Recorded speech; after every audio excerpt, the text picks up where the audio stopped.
Are you ready for a reboot? Welcome to the Sheila Mack Show, reality at its finest. History reminds us those hit hardest often become the change makers. This year, we've all hit crazy economic, social, and emotional rock bottoms. We all get knocked down. Something hits globally, locally, personally. It affects our health, finances, our relationships. We have to recreate a business or career. Each show, Sheila and her special guest will be sharing their reboot stories, guiding you with real solutions to upgrade and up-level emotionally, mentally, physically, spiritually, and financially. Here on NBC's KCAA Radio. If you're ready to pull yourself up by the bootstraps and bra straps, enjoy a listen.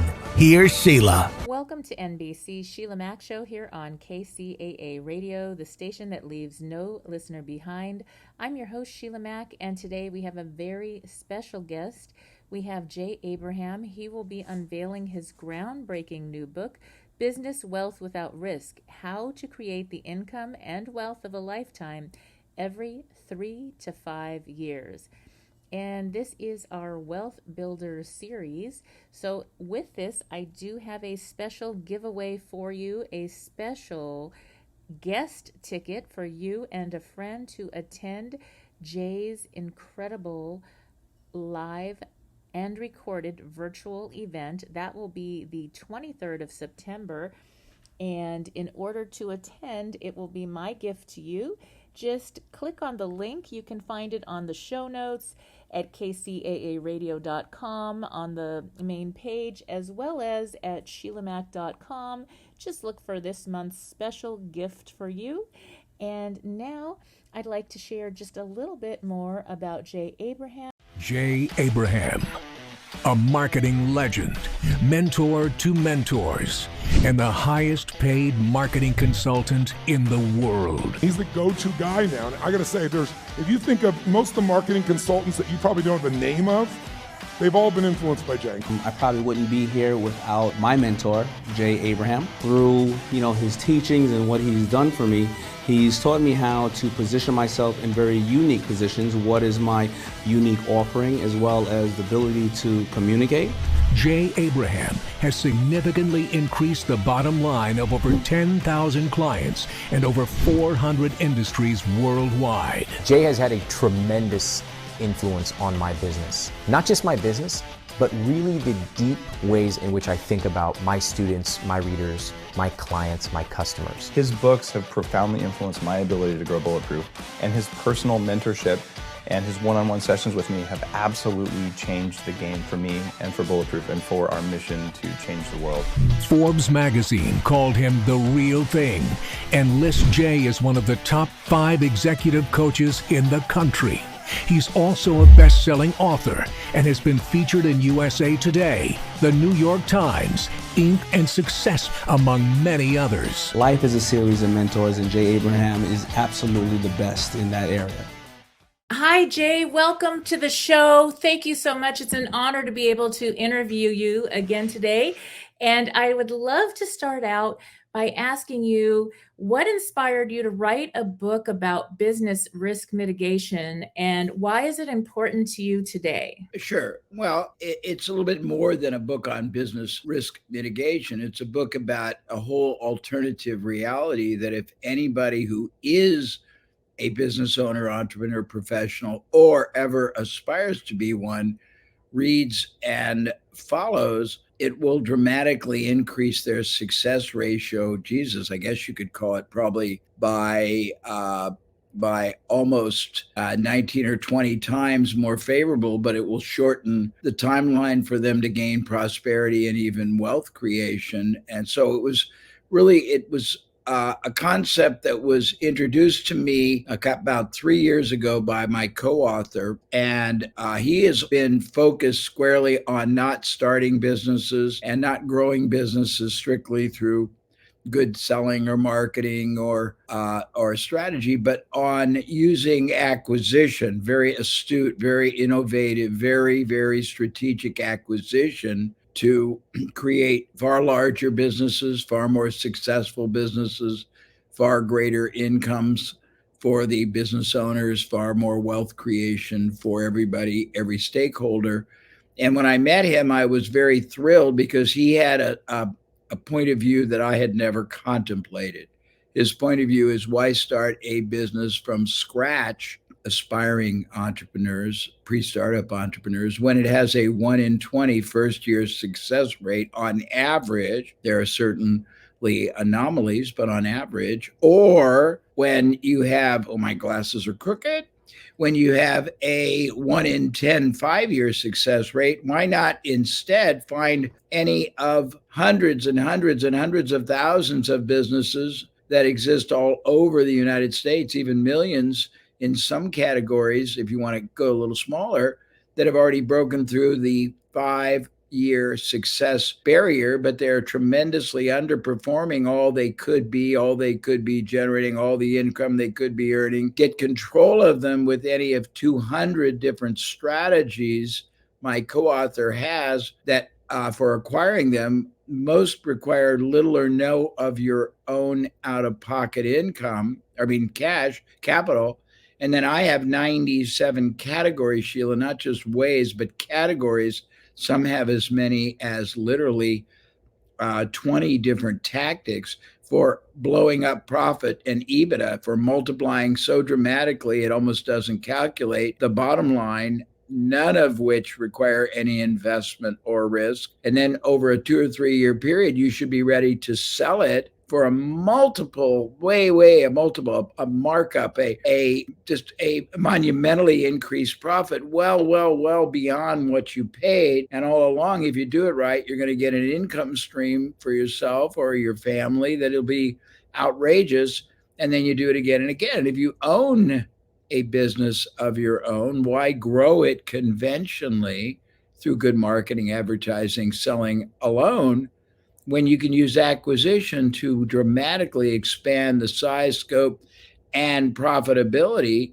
You can buy your competitors. You can buy products, services people buy before, during, after they buy your product. You can even acquire companies selling alternative products that people would buy instead of yours when you get inquiries that don't buy, or you get prospects that don't buy, or you get people that buy one of many things they could buy from you, and other people are selling the same things. You can also acquire what's called access vehicles, podcasts like this that reach an audience maybe I want for clients, blogs, discussion groups, URLs, even sales forces. So it's a it's a much more higher performing, higher income generating, much greater wealth creating strategy than the one most small and medium sized business owners, entrepreneurs, and aspiring business owners pursue. And when I really understood it and got involved in collaborating with him, I thought that we had the basis of introducing a way of thinking, being, doing, and amassing tremendous prosperity and wealth for people who really would never on their own ever even get close to that. So in a nutshell, that's a far more protracted answer, but that I hope explains the fact that it's not just mitigating business failure. It is tremendously shifting the odds, elevating the probability of prosperity and wealth creation, and giving you a strategy you control instead of being controlled by vagaries of business or the market. Yes, that makes a lot of sense. And coming from a business background myself, I started my gift store when I was 23 years young, and it was a miracle that I stayed in business for 17 years. I went back to school to learn about, get a business degree because everybody else had a degree and I didn't, although I was doing the work. And the first thing the professor taught me was opportunity cost. And that was when I was like, holy smokes, what stores? And I already owned the buildings because I was an investor. I didn't even realize I was making a lot of money with the investing. And so I was able to rent the buildings out. I actually did sell the business as well. And I continued on to consult with the new company. So we were out selling like the Crabtree and Evelyn stores at the mall, and we had certain things that you had to have rights to be able to sell. So that's what brought me out of that business and onto Tony Robbins events and traveling the world. That gave me the chance to do that. And that was where I got to hear you first present at the Business Mastery. So there is a real blessing to a certain time in a business where they really want to sell, where it helps the business as well as the business owner wants to get out. And so to be able to have somebody come in and buy that business gives them that freedom they're looking for. So what would you say is a good example of what type of business to look for when you want to do this process and buy a business? Yeah, the good news is there's not a single type. It depends on where you are. If you're a small, let's say you had a hair salon, okay, and that hair salon had 6 people operating. You could buy 1, 2, 5 other hair salons. But let's say that people that went to your hair salon also had their nails done. You could buy nail salons. And let's say that you're in an area where they go to a lot of events and it's not always sunny. And so they get spray tan. You could buy a spray tan. Let's say some of the people have thin hair, women, and they get hair extensions. You could have a hair extension. We have friends that get their eyebrows done every couple of weeks, and they're, different vanity things. My wife gets facials, heavy duty and non-heavy duty, at least twice a month. I mean, I can go on and on and on, but I mean, all of a sudden, instead of having 6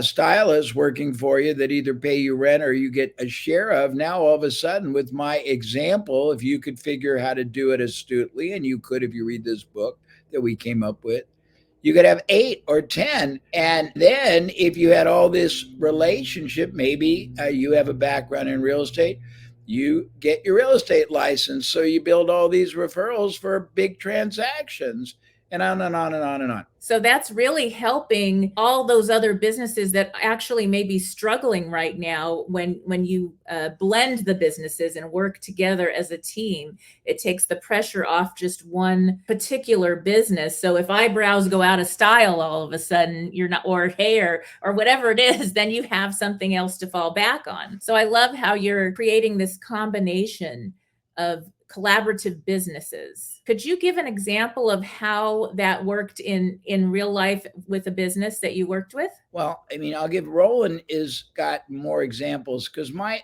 work has always been just working with clients and getting a share of the profit increases. His work has been working with companies and getting a share of the equity for doing this for them. Give you a couple examples close to home. They have a real estate roll-up right now where they've put something like 500 real estate offices together. They're doing about $6 billion, and they're going to do about, I think, maybe 20% more roll-ups, and they think they could exit with everybody sharing in $1 billion plus of acquisition money and still, operate their relative businesses. He's done it in service businesses. He's done it in manufacturing by acquiring different product services that could be absorbed, where you have duplicative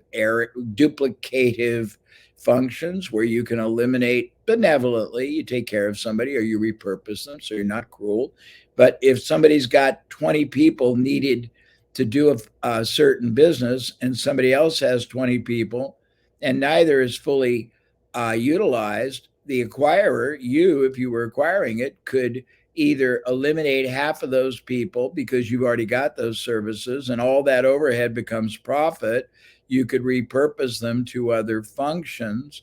You could eliminate structures that are rent and just bring it to yours. And even if you subleased it and lost. That's very true. That's incredible. And I loved how the book gets into the deal analyzing. So I'm coming from real estate and I always buy to get a 40% profit.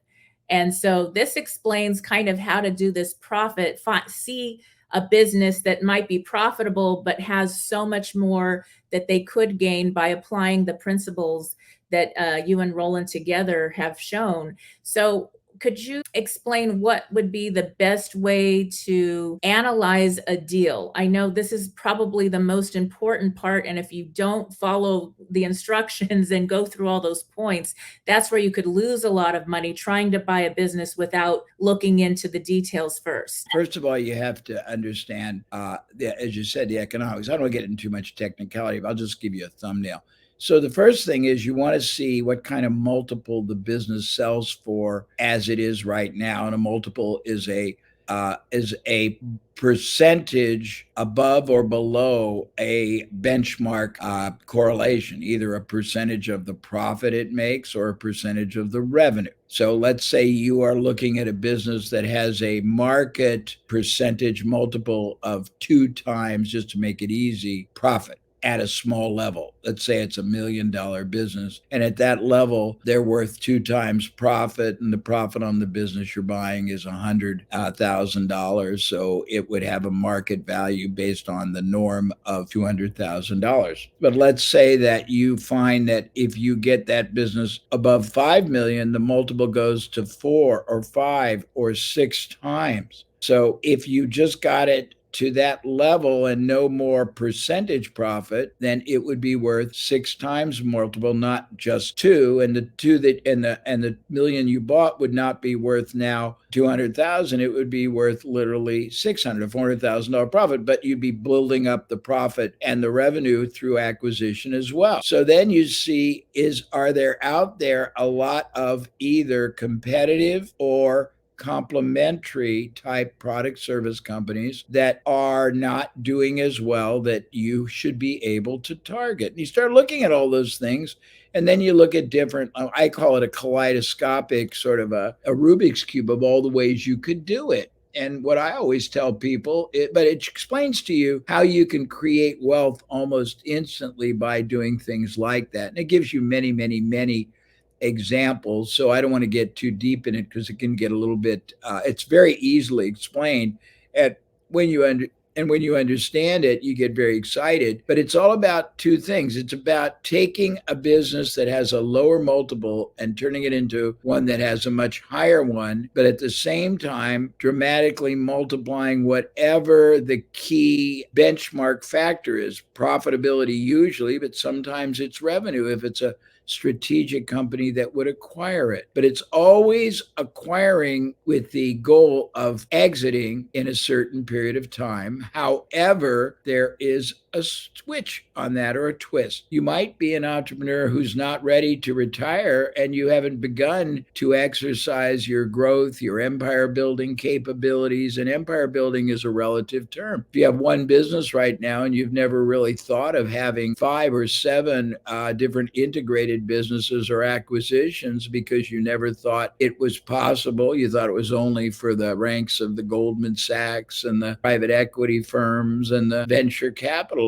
When you realize how accessible it is and how easy it is to do and done right, how easy it is to dramatically multiply upside potential and dramatically minimize downside risk and even move risk totally out of your life. If you could acquire a business with almost no out of pocket and you can grow the profitability many times over with no investment or risk. And if in doing those 2 things, you're having a great time, but you are multiplying the asset value, the net worth, the wealth creating capability of that business by orders of magnitude, and you can do it over and over again, that's rather interesting. That makes a lot of sense. And I loved how the book talked about being an acquirepreneur and working above the business. So it's not like you're going to buy this business and run it day to day.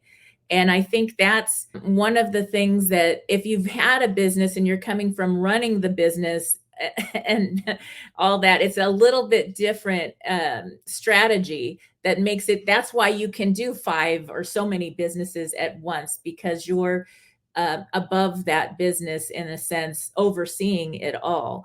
So that's very helpful. How do you help people learn that different process from being involved in the day-to-day to being above and kind of having all these steps put into place? Well, the whole purpose of the book, by the way, the book is not a light it's not deep in terms of being difficult to grasp, but it's not light in terms of a lot of books that people publish, or frankly, they're just teasers trying to get people to buy their products or programs. Roland and I mostly are interested in deal flow. We're interested in finding the needles in the haystack amongst all the people who might buy and read the book, who have businesses large enough that we might be able to collaborate for shares in the dramatic upside that we could create. But that's only a small number. So we created this book to be very, very actionable, not just be intellectually stimulating and conceptually exciting, but to motivate people to really want to do it, because we know a lot of people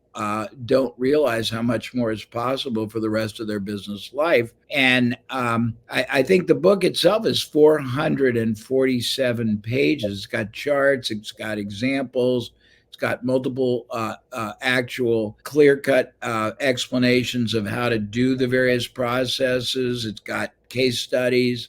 And probably the most compelling encouragement I can give anybody to want to read it is that Tony Robbins wrote a 5-page foreword for the book, which is actually very compelling, and he doesn't do things like that lightly. Daymond John from Shark Tank wrote a 3-page introduction to the book. A very prominent man in entrepreneurial circles, Gino Wickman, who started an organization called EOS, Entrepreneurs Operating System, and also wrote many books. The most popular, I think, is called Traction, wrote the preface. Barbara Corcoran from Shark Tank is one of many endorsers. There's no book on the market like this, to my knowledge. There's no book that advocates this much more significant and safe alternative strategy for being a very, very successful and a very prosperous and even wealthy entrepreneur. And I say even wealthy because wealth, Sheila, is a very arbitrary concept. Your idea of wealth and mine, and somebody that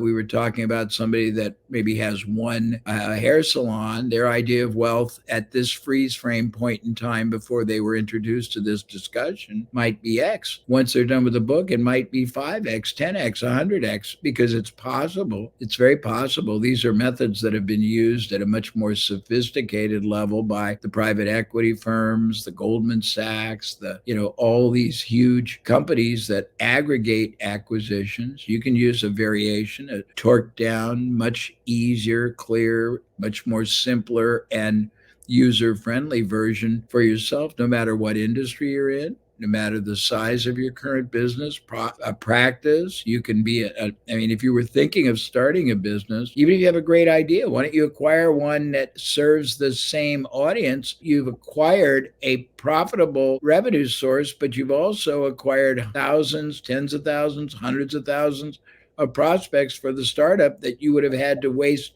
a year or two and lots of capital of your own or investors trying to find. Mm-hmm. So who exactly is this book for? Would you say a small business owner? What would you suggest would be the person that would be, or people that would really benefit from reading this book? Yeah, I think that's the wrong question. Who wouldn't benefit?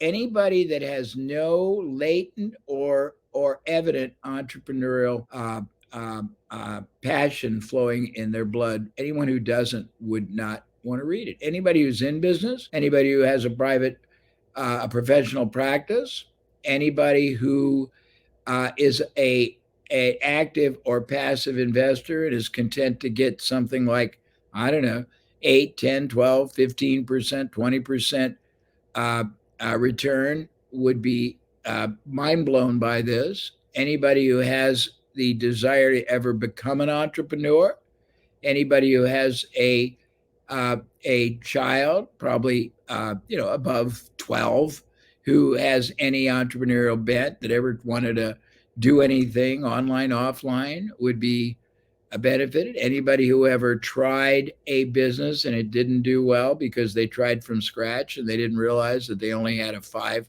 factor working for them and they had 95% working against them would be good. Anybody who loves one of the most intellectually, creatively, and fascinating reads, anybody who admires Tony Robbins and trusts him, anybody who admires Shark Tank and has enjoyed it, anybody who has ever been influenced by the correlation of expertise to increased success and profitability, anybody who's tired of wasting time just watching Netflix or the equivalent, anybody who's tired of spending hours, on their phone or iPad, surfing the internet. I mean, they would all benefit. There was an entire chapter that I got to read about relational capital and strategic alliance. Could you share some examples about that and how that can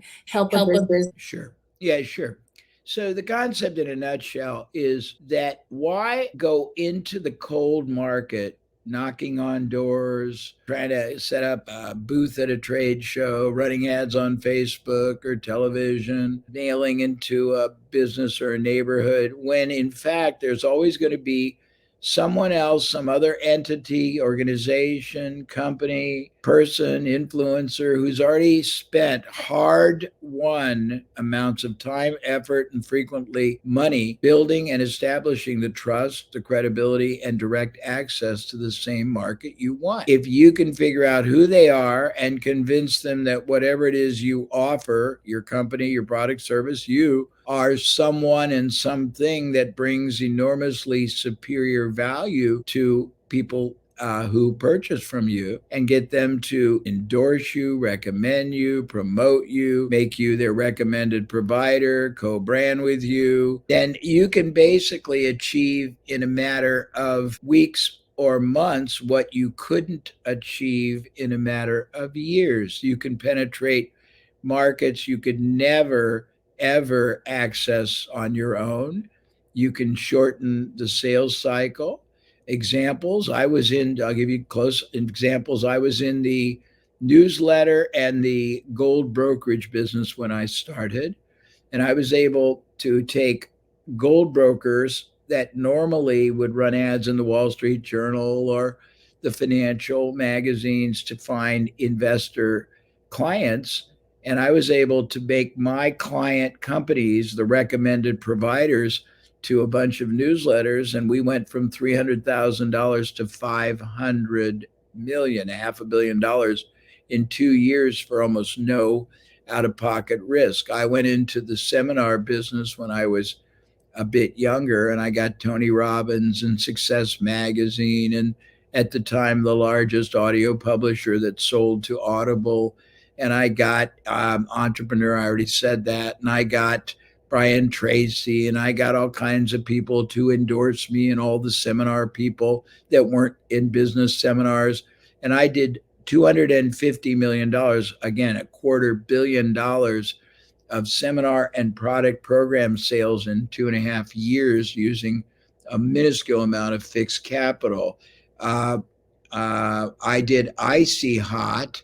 And when I did Icy Hot, it was starting out, and we got 1,000 plus radio stations, television stations, publications, newspapers, magazines to promote us, and we only paid for the sales generated. We got about $150 million at today's rate of advertising for no cost at all. We just paid for the sales that were generated. It created so much demand. We were originally a mail order product that it forced people to go to their groceries, their drugstores asking for the product. We were able to then become a product sold in all the stores.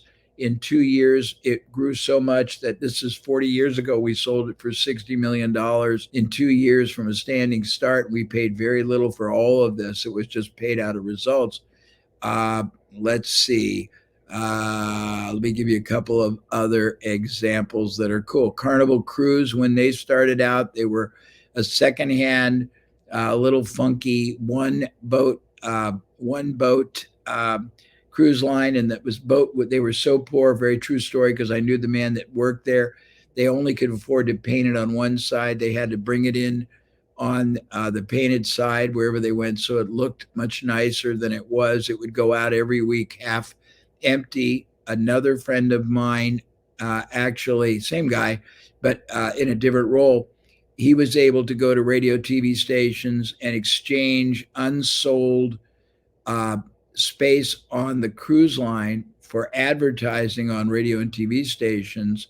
And he was smart enough to get the advertising right away, but let people use their credits long into the future. And they built it into hundreds of millions of dollars and then billions of dollars. And they used acquisition to acquire I think they have 5 other cruise lines on a worldwide basis.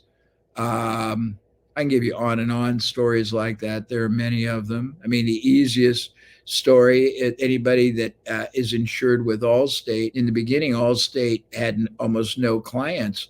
Sears, which was for a long time a popular department store, bought Allstate. They decided that rather than have people knock on doors cold, they would let Allstate agents have a booth inside all their stores, and they would let them capitalize on the goodwill that Sears had, because Sears had, for many years, a great reputation. When people were in Sears buying things, they would go past an agent, and the agent would be there in implied trust because they were inside the Sears store, and they would look at their current insured and find better ways to insure them, and that's how they built a huge audience. Many years ago, speaking of insurance, pardon me, Colonial Penn, which a lot of people know the name, is an insurance company. It started out as a group targeted organization that would find associations, unions,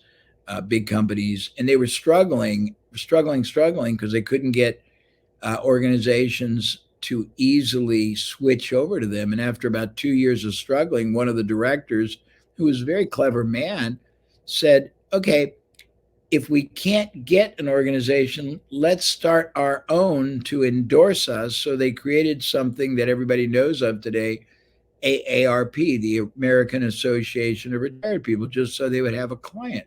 I mean, I've got myriad of examples like that because I've done about $1 billion of these kind of transactions on a worldwide basis for my clients. But yeah, I mean, there's the key is who's already got access to the audience you want. It's not competitive and would be incentivized. Well, I'll give you probably the best one that everyone laughs about. Many years ago, before the relationships between the United States and China became so strained, I used to do entrepreneurial trainings in China, Vietnam, Malaysia, Singapore, Bali, all kinds of countries in Asia and Japan. And one time I was in China, and a young man at the end of a training program I did came to the mic, and he was frustrated, Sheila, because he said, what do you do if you're too small and the bank won't lend you money to grow? And I asked him for details, and turned out he was a small, operative word small, local, operative word local, motorcycle manufacturer in China. Now, only in China, where a city can be 100 million people, could you be a local motorcycle manufacturer. But his dream was to go all over Asia, find a good location, build a manufacturing plant, go all over 10, 20 countries, set up offices, hire salespeople, recruit dealers, sell motorcycles everywhere. And when he told me about it, I said, okay, well, what's your problem? And he got very mad. He goes, I told you the bank won't lend me money to grow.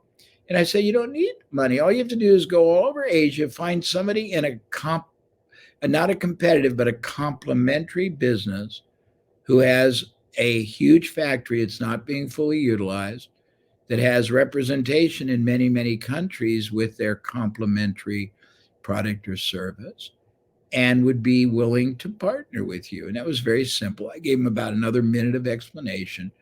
15 months later, I returned to do another round of seminars, and this young man came to the mic at the end and was smiling like the Cheshire Cat and said, I did what you said, Jay. And I didn't even remember, because my whole life, when I'm not talking about the book, is I'm solving problems like this all over the world for people of all kinds, but he told me what I told him. And I said, what did you do? And he said, I did that. I went all over Asia. When I got to Malaysia, Kuala Lumpur, KL as they call it, I found Asia's largest lawnmower manufacturer. They had a monstrously large factory. They were underutilizing the second shift. We made a deal together. They provided the equipment, the people. I had to bring the tool and dies. Those are the metal that forms and molds the various parts that go into the assemblies that combine to make a various product. He said, then they had offices in 10 different countries. They had sales teams in 10 different countries. They had thousands of dealers in 10 different countries. I had to go and teach the salespeople how to recruit the dealers, because even though they were lawnmower dealers, they weren't motorcycle. I had to teach the dealers how to display and sell the motorcycles. And he said, all that notwithstanding, with almost no money in the first 15 months, each of us made $20 million profit a piece from this relationship. I can go on and on, but that's sort of the essence. That's fascinating. That was a great profit. And maybe sometimes getting a business loan isn't the best thing because it makes you a little bit lazy. And this way you have to work harder for it. So now, could you give maybe 3 main ways for a business to maximize profit while reducing expenses in our crazy times? Yeah, sure. I'll go back to my fundamentals. I'm known for a couple of different things. One is the 3 ways to grow a business. Most people don't really focus on it. They focus mostly, I'm not going to get deep because I could do hours on this. We do get into it pretty deeply in the book, though. Most people spend all their time and effort trying to get buyers, initial buyers.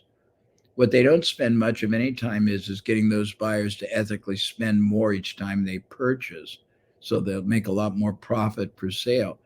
What they very rarely do is spend more time trying to get them to buy more often or more things, which costs nothing because you've got a sunk cost in acquiring. What they don't spend time doing is figuring other things they could introduce, almost the reverse of what we just said, when they've got nothing else to sell. What they don't do is try to figure out different sources of revenue. We have the 3 ways to grow a business, which is increase the number of buyers. We have about 20 different ways to do it, and I think we list most of them in the book. The next is increase the size of the sale and thus the profit that transaction produces. Sometimes you could increase the size of the sale through combinations of other products, larger units, adding service contract, any of a number of things, and you could redouble the profitability of that sale. I'm sure we talk about that in the book. The last is get them to buy more often or get more utility value. Utility value means when you have nothing else to sell them. There are 3 advanced ways, Sheila. The first way is you penetrate a new market or niche every year. The second is you introduce a new product or service every year. And the third is a variation of this book. You acquire a business, a product, a service every year. The other next way would be what's called the Power Parthenon. It's predicated on the assumption that most businesses generate almost or all of their business from one source, one approach, one method. Whereas if you added 7 or 8 other complementary methods, you could redouble the number of buyers you could bring in the front door. You could redouble the stature you could give your business. The third way is called, I call it the 9 drivers of exponential growth. It's small shifts in 9 different things you do, factors of your business that can produce a monumental, almost unimaginable geometric increase. Each one, you change your strategy or go from tactical to strategic, you change your results. You change your marketing, you change your results. You change your business model, you change your results. You change your distribution channels, you change your results. You change how you use relationships, you change your results. You change your use of processes, systems, procedure, you change your results. You change, I can't remember all the changes, there's a couple more, and then you change your ideology, your belief system about whether this kind of a philosophy that I'm sharing is a better one than the philosophy you've been running. You change your results. There's three. And And that that is great. That I think it was more than three. Yes. Now, how can preeminence help to create multiple streams of business of income for a business? Yeah, well, preeminence is a concept that I mean, the strategy preeminence has existed long before I was probably on this earth. But understanding its existence and embracing it and integrating it and imbuing your business with that kind of a attribute is very different. We did a ton of work, and I introduced a philosophy many years ago called the strategy of preeminence. Again, it takes quite a long time to explain, but we summarize it in the book. And it's about elevating your business, your product, your service, your people, your status in the market's mind, the mind of the market, to the position of being seen as the only viable choice, the most trusted advisor or source they could choose for life, and understanding how to communicate that in ways that bond you to an audience above and beyond the maddening crowd of competitors. There are a lot of facets to it, but it's a really cool process.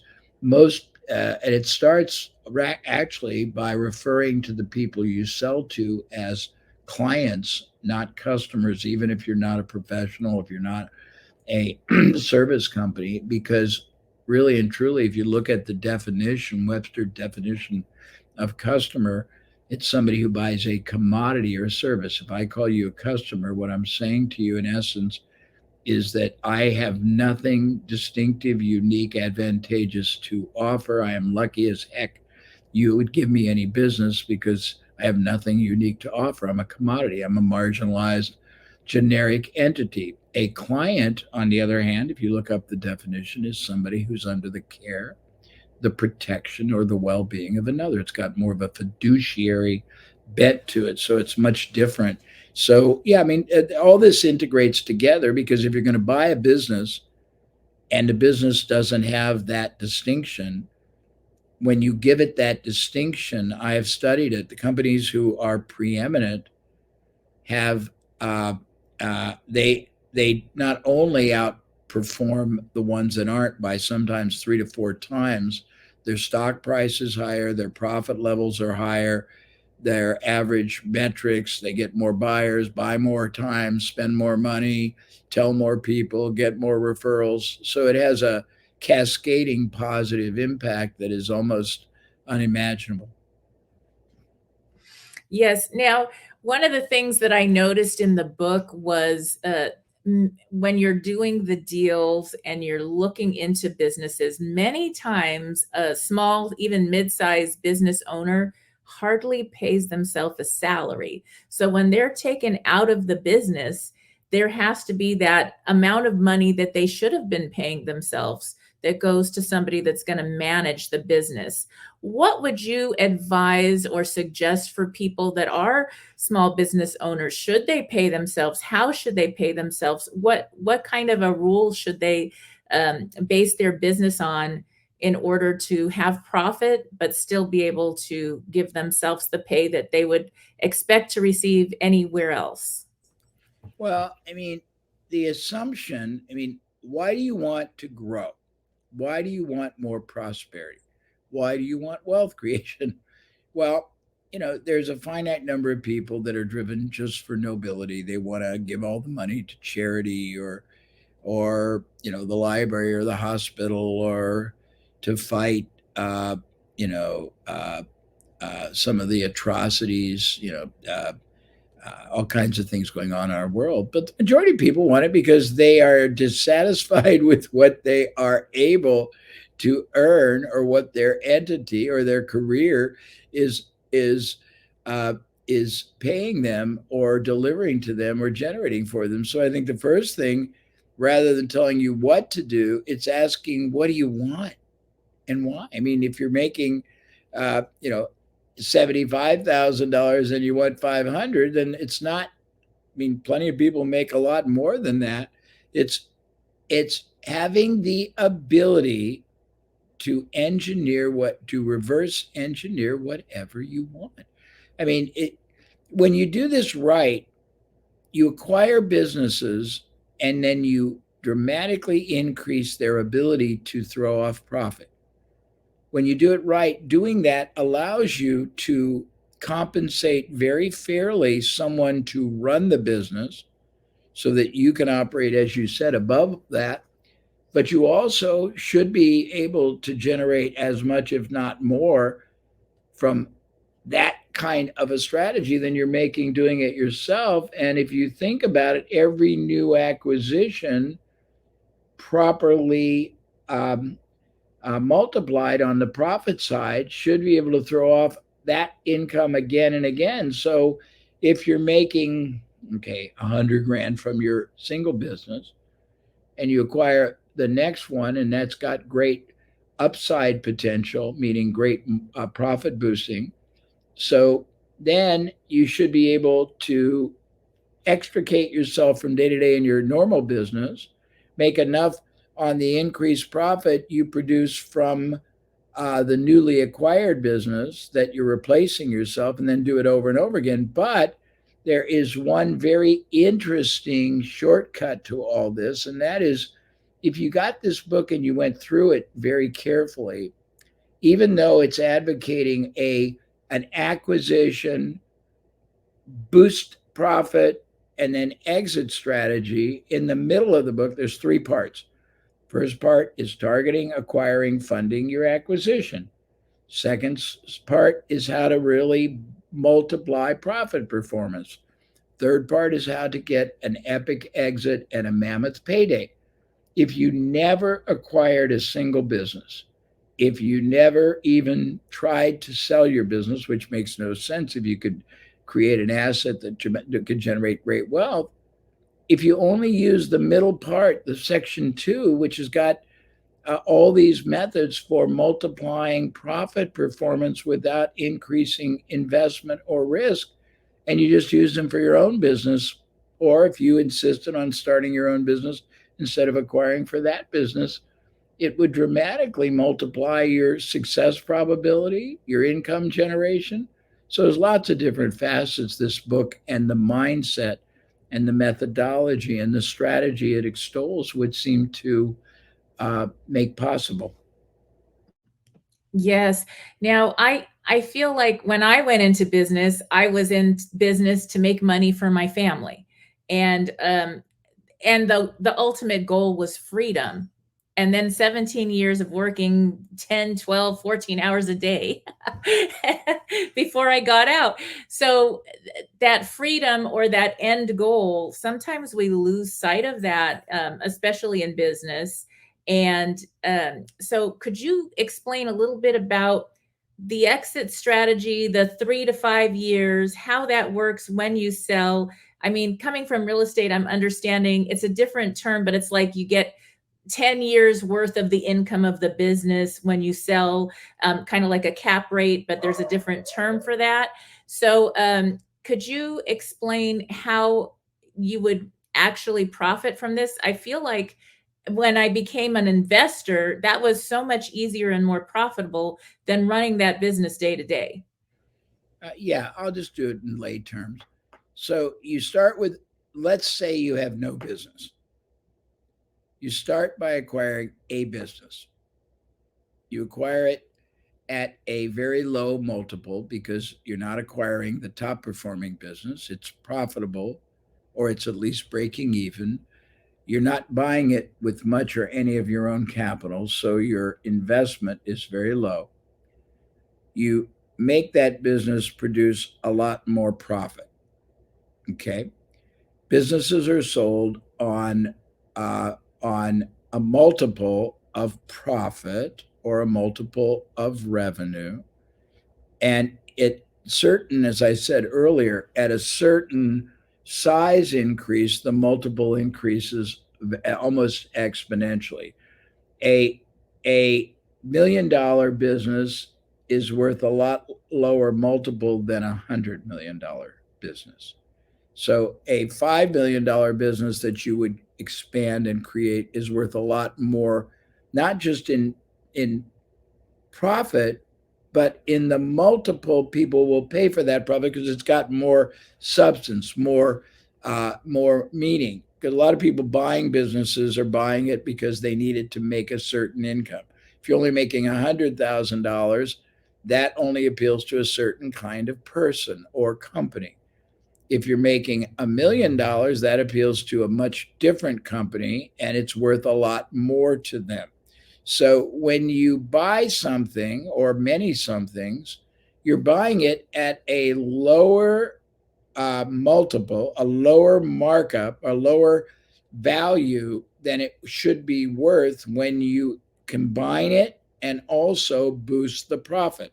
So if you start with your own business and it's making 100,000 and you acquired 5 businesses and each of those were making 100,000, but you got all 5 of those to triple profits, so that theoretically now we're at not 500,000 more, but $1.5 million more, but you also did it to your 100,000. So now it's $1.7 million.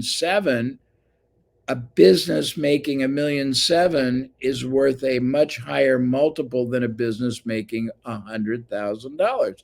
So if you tried to sell your $100,000 business today, maybe you would get $200,000 for it. And because it wouldn't be that desirable of a sale, you might not even get it all up front. You might get a third now and have to wait over 2 or 3 years to get a third again.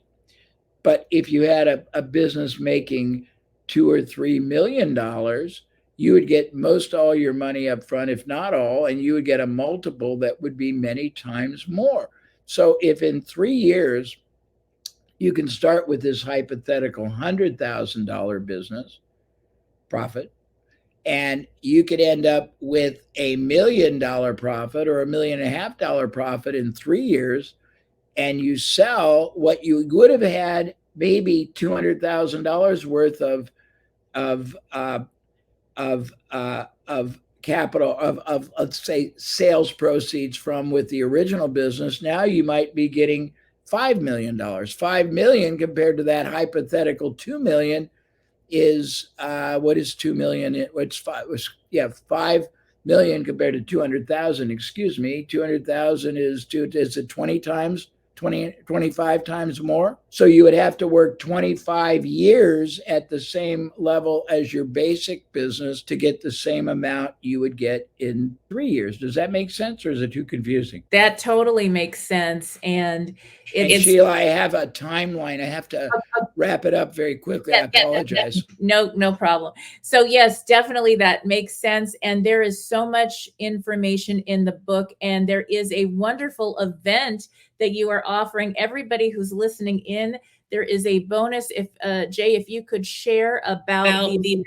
Sure, I will. On and it's fast occurring. It's on Saturday, this coming Saturday week. Well, we're doing this today, which is Saturday, a week from this Saturday when we're doing this, the 23rd at, I think it's 11 o'clock California time, PSD. We're doing a 90-minute launch of the official launch of the book live. You can register for it.